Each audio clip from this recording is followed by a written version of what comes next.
Bonjour à tous et bienvenue sur ma chaîne Weshpon, mes petits bricolos. Alors aujourd'hui une vidéo sur les circuits électriques de la cuisine. Déjà, dans un premier temps, bien réfléchir comment concevoir sa cuisine pour nos besoins, pour notre confort et bien sûr pour les appareils électriques que l'on aura besoin.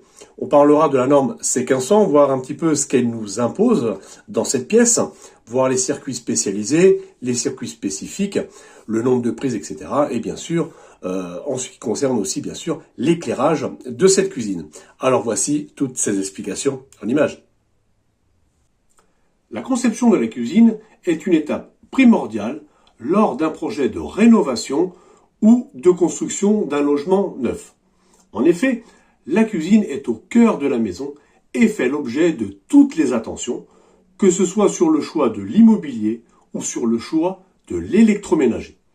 On a tendance souvent à oublier de se pencher sur l'installation électrique de la cuisine, que ce soit sur les circuits spécialisés, l'installation de prise de courant ou sur les interrupteurs. Il faut savoir que tous ces éléments qui alimentent votre cuisine en électricité doivent respecter des règles strictes. On attend d'une cuisine qu'elle soit belle, agréable à vivre, pratique, fonctionnelle, confortable. Mais rappelez-vous que la cuisine est une pièce où les dangers ne sont pas absents. Par conséquent, la sécurité s'impose comme une évidence, comme une obligation. L'installation électrique dans votre cuisine doit pouvoir garantir la sécurité des biens, mais aussi des personnes.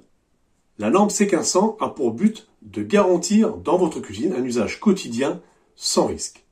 Concrètement, elle impose certaines obligations comme les circuits spécialisés pour les gros électroménagers, un nombre minimum de prises dans votre cuisine, ainsi que le remplacement et l'éclairage.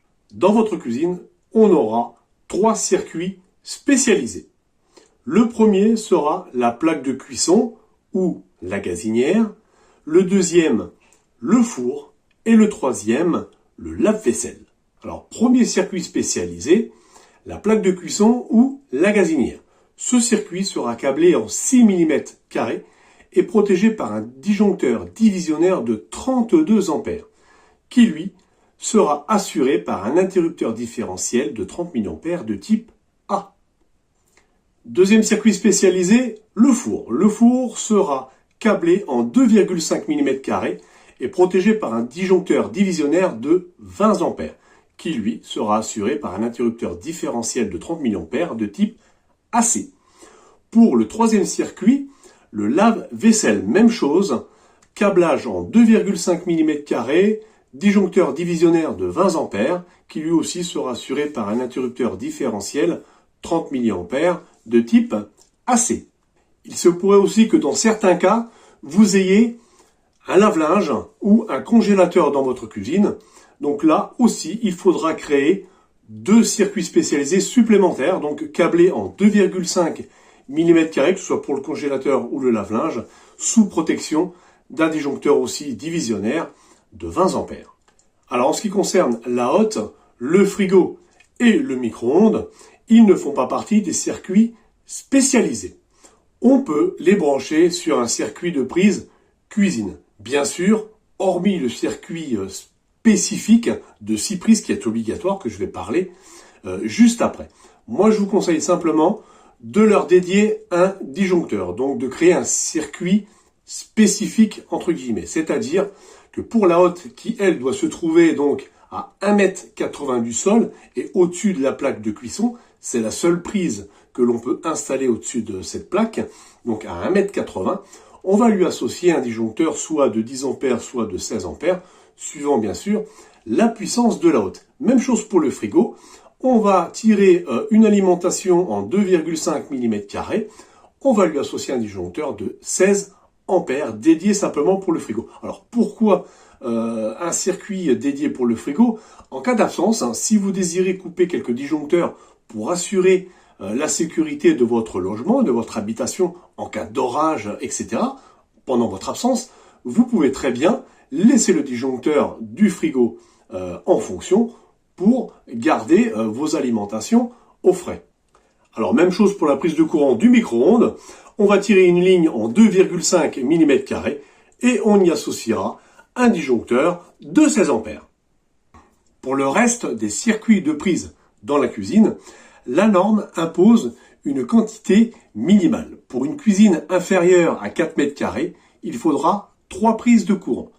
Pour une cuisine supérieure à 4 mètres carrés, il faudra un minimum de 6 prises de courant, dont 4 prises au-dessus du plan de travail. Alors bien sûr, ces chiffres annoncés par la norme C1500, c'est vraiment, c'est adapté cas par cas, je dirais. C'est vraiment un minimum annoncé, d'accord ? Imaginez bien qu'aujourd'hui, on a besoin absolument de beaucoup de prises de courant dans notre cuisine. On a les robots de cuisson, la cafetière, la bouilloire, des petits robots pour hacher, enfin, etc. La tablette qu'on va brancher, peut-être recharger un portable sur un plan de travail, etc. Donc aujourd'hui, on a besoin de beaucoup de prises. Moi, ce que je propose à chaque fois, c'est de faire 2 circuits justement dédiés à la cuisine, donc 6 prises maximum sur un disjoncteur de 20 ampères câblé en 2,5 mm². Ça nous laisse de la marge puisque ça nous fait donc 2 circuits, 12 prises de courant. Donc là, je pense qu'on est très très bien pour une cuisine quand même assez grande. S'il le faut, quitte à rajouter un 3e circuit, on rajoutera encore un disjoncteur de 20 ampères pour créer un 3e circuit si vraiment vous êtes dans le besoin. Surtout qu'on aura éliminé le frigo, le micro-ondes et la hotte, on aura fait 3 circuits dédiés. C'est vrai que ça coûte un petit peu cher quand on crée l'installation au niveau du tableau électrique, ça nous fait des disjoncteurs en plus, mais au moins on assure vraiment, la sécurité. En ce qui concerne l'éclairage, la norme C1500 impose simplement un point central par une boîte DCL, donc un dispositif de connexion luminaire, dans la pièce de la cuisine. Dans certains cas, ce dispositif peut être remplacé par 2 appliques murales. Par la suite, il ne tiendra qu'à vous d'installer des spots LED dans votre cuisine au-dessus des plans de travail où vous en avez besoin pour avoir un bon confort. Je vous invite d'ailleurs à aller voir quelques vidéos à ce sujet sur l'installation de spots LED, etc., etc. et sur, bien sûr, les circuits d'éclairage, les circuits de prise. Vous trouverez pas mal de vidéos à ce sujet. Alors, dernière petite chose, la norme C1500 nous impose de mettre une prise RJ45 dans la cuisine. Voilà pour cette vidéo, j'espère que tout est clair pour vous. Si vous avez des questions, n'hésitez pas à laisser des commentaires, j'y répondrai comme à l'habitude. N'hésitez pas à vous abonner, à liker, à partager cette vidéo, à aller faire un petit tour sur ma boutique en ligne Lou Espion Shop. Et je vous dis à bientôt pour d'autres aventures. Ciao, ciao!